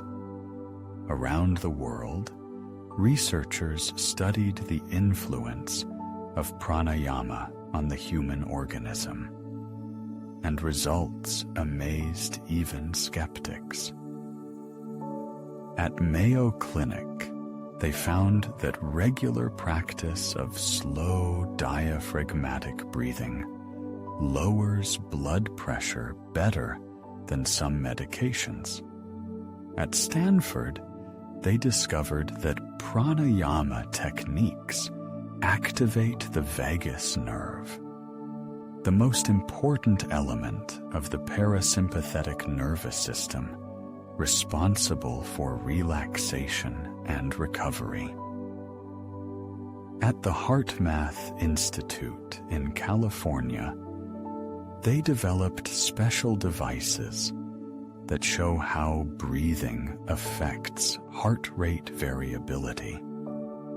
It turned out that when a person breathes slowly and rhythmically, about 5 to 6 breaths per minute, heart rhythm becomes amazingly harmonious. This state was called heart coherence. Dr. Rollin McCready, one of the Institute's founders, showed on graphs how chaotic bursts of heart rhythm during stress are replaced by smooth waves during conscious breathing. Heart and brain begin to work in unison, creating optimal state for decision-making, creativity, learning. In Japanese universities, they studied the influence of breathing techniques on the immune system. A group of volunteers practiced pranayama for 20 minutes a day for a month. Blood tests showed an increase in natural killer cells, important defenders of the organism against viruses and cancer cells. Neurobiologists from Massachusetts Institute of Technology discovered that breathing rhythm directly affects brain electrical activity. Different breathing patterns create different brain waves. Slow breathing promotes alpha waves connected with relaxation. Fast breathing promotes beta waves associated with activity and concentration. Scientists were especially interested in studies of long livers. In regions of the world where people live significantly longer than average life expectancy, in Okinawa, Sardinia, some areas of Costa Rica, they found a common feature. Local residents intuitively breathed slower than residents of other regions. On average, 12 to 13 breaths per minute versus the usual 16 to 18. Researchers began studying biochemical processes occurring during slow breathing. It turned out that when we breathe slowly, blood pH changes, oxygen delivery to tissues improves, nitric oxide production activates, a molecule that dilates vessels and improves circulation. Dr. Elissa Epel from University of California, San Francisco, studied the influence of stress on cell aging. She found that chronic stress shortens telomeres, protective caps on chromosome ends. But people practicing meditation and breathing exercises had longer telomeres. Their cells aged slower. In psychiatric clinics, they began using breathing techniques as addition to main treatment. Patients with depression and anxiety disorders practicing pranayama recovered faster and experienced relapses less often. Studies showed that breathing affects neurotransmitter production. Slow, deep breathing increases GABA production, the main inhibitory neurotransmitter that calms the nervous system. Fast breathing raises noradrenaline levels, mobilizing attention and energy. Especially impressive were results of studies of the technique scientists called 4-7-8 breathing. Inhalation for 4 counts, retention for 7, exhalation for 8. This simple technique, in a few minutes, activated the parasympathetic nervous system stronger than some sedative drugs. In sports medicine, breathing techniques began to be used to improve endurance. Athletes practicing special types of pranayama showed better results in competitions. Their organisms used oxygen more efficiently, recovered faster after loads.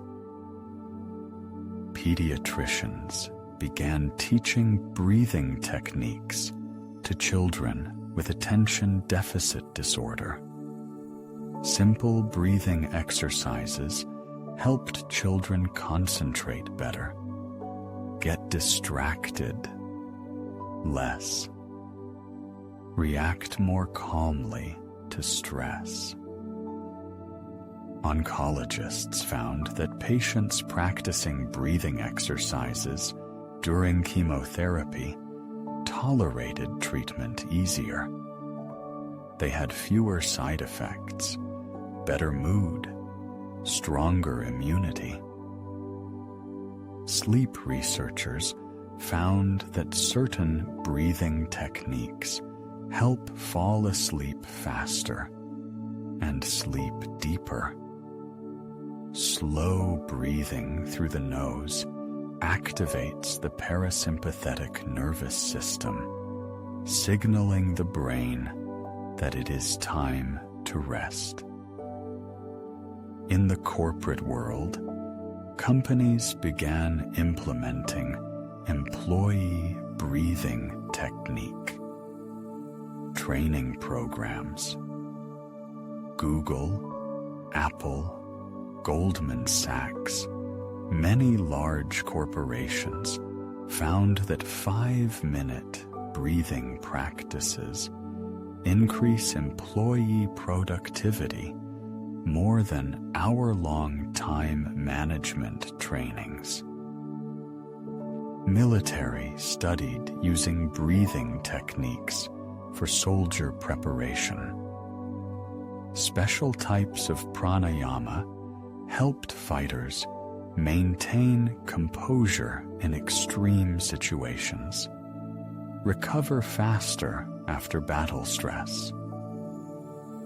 Neuropsychologists researched breathing's influence on memory and learning. It turned out that certain breathing rhythms synchronize with the hippocampus, the brain area responsible for memory formation. Students practicing breathing exercises before exams showed better results. Aging researchers found that breathing function is one of the best predictors of longevity. People maintaining deep, efficient breathing into old age live longer and healthier. Geneticists began studying how breathing practices affect gene expression. Preliminary results showed that regular pranayama can activate genes connected with longevity and suppress inflammation genes. All these discoveries only confirmed what ancient sages knew intuitively. Breathing is not just gas exchange. It is a bridge between consciousness and body, between mind and soul. It is a tool of transformation, available to everyone at any moment of life. Modern science gave ancient wisdom a new dimension of understanding. But the essence remained the same. In each breath is hidden the possibility to change your life. In each exhalation is a chance to release what is no longer needed. And in the space between them are infinite possibilities for growth, healing, and awakening. In the morning, you wake up. Reach for your phone to check messages, and suddenly stop.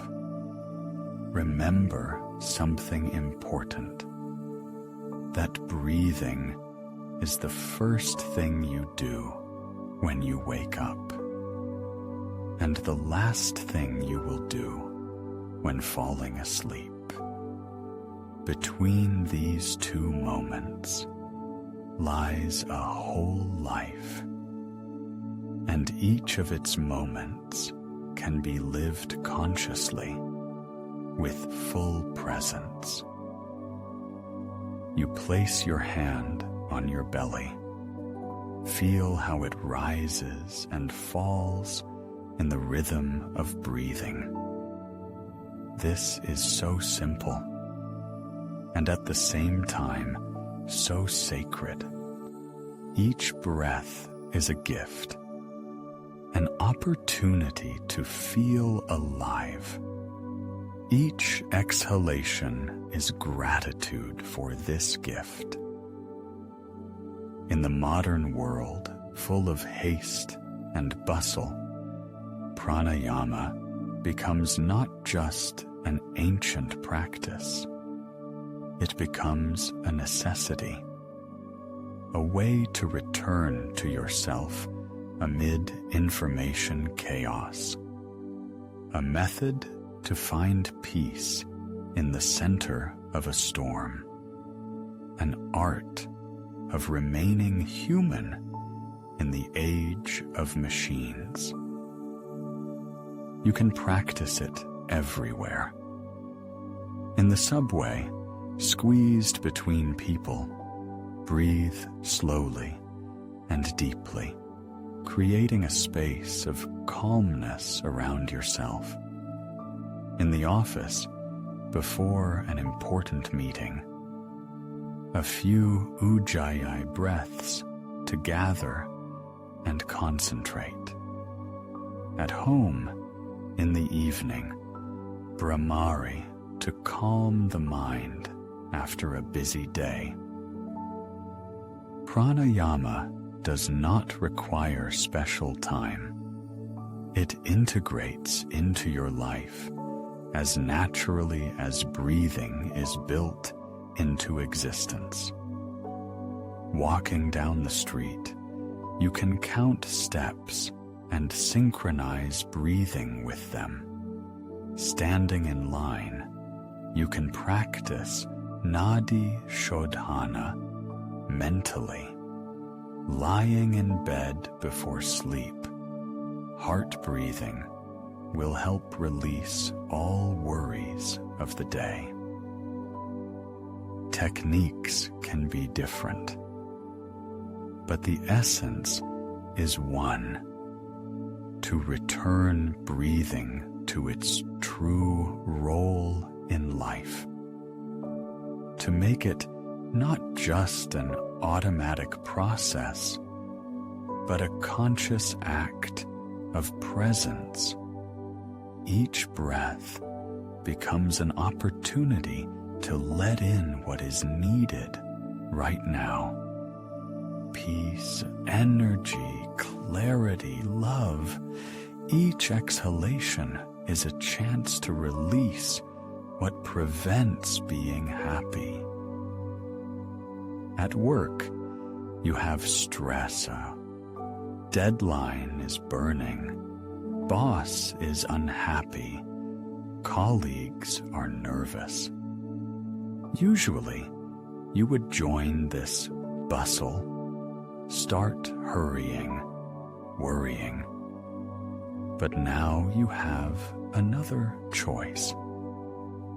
You close your eyes for a moment and take 3 deep breaths. Imagine how with each breath, calmness enters you. With each exhalation, tension leaves. And now the situation does not seem catastrophic. You can think clearly, act effectively. In transport, you are stuck in traffic.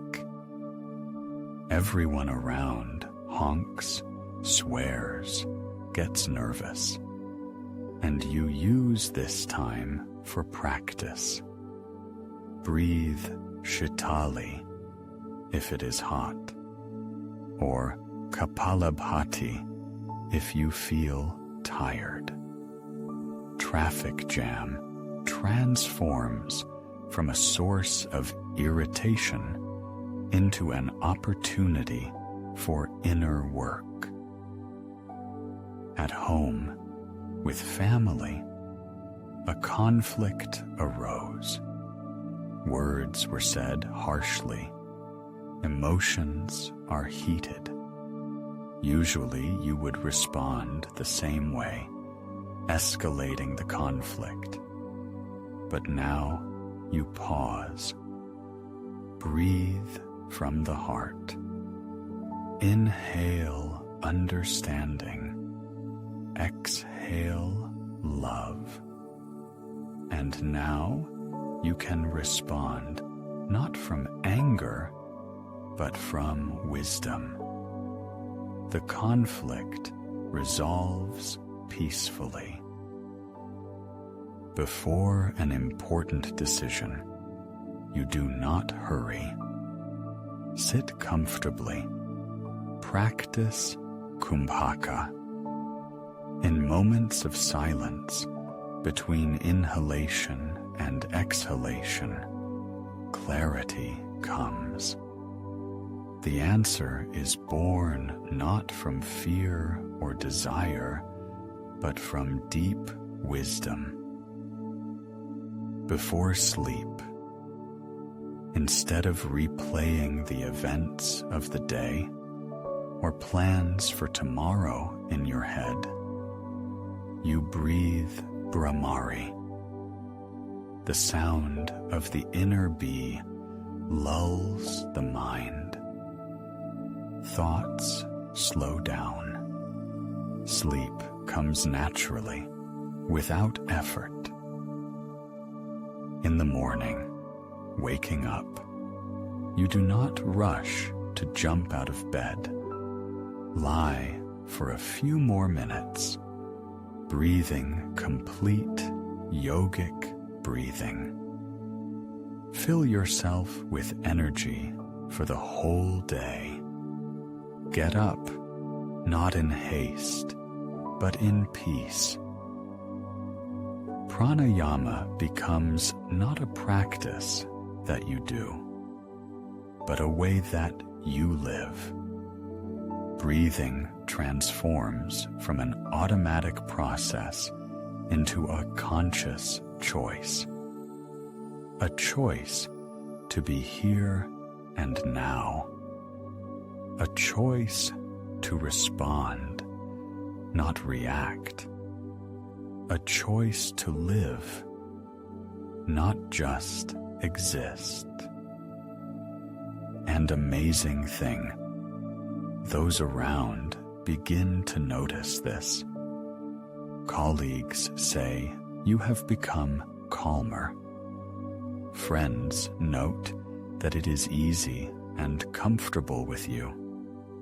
Family feels your presence, your attentiveness. Even strangers in stores or transport react to you more friendly. Because pranayama changes not only your inner state, it affects the energy you radiate. When you breathe consciously, you become a conductor of calmness into the world. Your presence begins to calm others, like the presence of a deep lake calms one who looks at its surface. Techniques that seemed complex at the beginning become natural. You no longer think about how to breathe Ujjayi correctly. Your body itself knows this rhythm. Nadi shodhana turns into play, into a dance of fingers and breathing. Kumbhaka comes by itself in moments of deep peace. And gradually you understand, pranayama is not a set of techniques. It is a return to natural state, to how our ancestors breathed when they lived in harmony with nature, to how children breathe when they sleep peacefully, to how existence itself breathes slowly, deeply, with complete trust in life. Your daily life fills with new quality, not because something changed externally, but because your way of being present in it changed. Each moment becomes an opportunity for mindfulness. Each breath for gratitude. Each pause for wisdom. And at the end of the day, when you lie down to sleep, the last thought is not about problems or plans, but about the miracle that happened all day, about the fact that you breathed, that you lived, that you had the opportunity to be here in this amazing world, in this beautiful body, with this boundless breath of the soul. At the end of every journey, there is a return.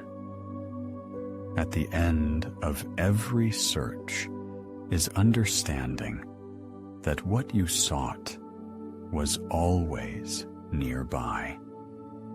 At the end of all breathing techniques is the discovery that the most important breath is the one happening right now, naturally, without effort. As a child breathes, as a sage breathes, as life itself breathes. You have traveled a long path, studied many techniques, learned about prana and Kumbhaka, about Ujjayi and Nadi shodhana, understood how breathing is connected with body, with mind, with heart, discovered what ancient sages knew and modern scientists confirm. Breathing is the key to transformation. But now comes the time of the most important discovery. All techniques, all knowledge were just pointers on the way. They showed direction. But the goal is not in technique. The goal is in returning to naturalness, to that state when breathing becomes not a practice, but a way of life. Whether you sit in meditation or walk down the street, work at a computer, or play with children, at any moment you can stop, take a breath, and feel this miracle. You breathe. You are alive. You are here. In this breath, there is no technique. There is only presence. There is no right or wrong way to breathe. There is only attention to what is happening right now. Air enters the lungs, saturates blood with oxygen, gives life to every cell. And you are a witness to this miracle. You exhale, and together with air, release everything unnecessary. Fatigue of the day, worries about tomorrow, regrets about yesterday. You remain here, in this moment, in this breath, in this life. And suddenly, you understand you were always home. Home is not a place. It is a state of complete presence in your own life. And breathing is the key to this home, a key that is always with you. Ancient sages sitting in Himalayan caves, modern scientists in laboratories, all of them discovered the same truth. The secret of life is hidden in breathing, not because breathing gives life, but because conscious breathing returns us to life, to fullness of being, to joy of existence. You can forget all techniques. You cannot remember Sanskrit names. But if you remember one thing, that at any moment you can stop and breathe consciously, that is enough. Because in this stopping, in this attention to breathing, you touch eternity. Each breath is a new beginning. Each exhalation is completion.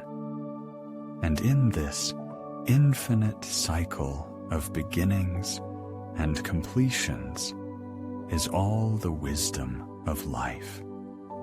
It teaches to accept and release, to fill and free, to live and die in each moment. And through this small death of each exhalation, to be born anew with each breath. Pranayama, the breath of the soul, is not something you study. It is what you are, a breathing being, a living connection between heaven and earth, a bridge between spirit and matter. And each of your breaths is a prayer, gratitude for the opportunity to be, for the opportunity to love, for the opportunity to serve life in all its manifestations. Now, as you listen to these words, you breathe. Do not think about technique. Simply feel this breathing. Accept it as a gift, and let it become a bridge to peace, to wisdom, to love, to that silence that always lives in the depth of your heart. In this silence, there are no words, no techniques, no rules. There is only you, and breathing, and infinite gratitude for this simple, extraordinary miracle, being alive. Breathe and return home to yourself, to life, to love. Breathe.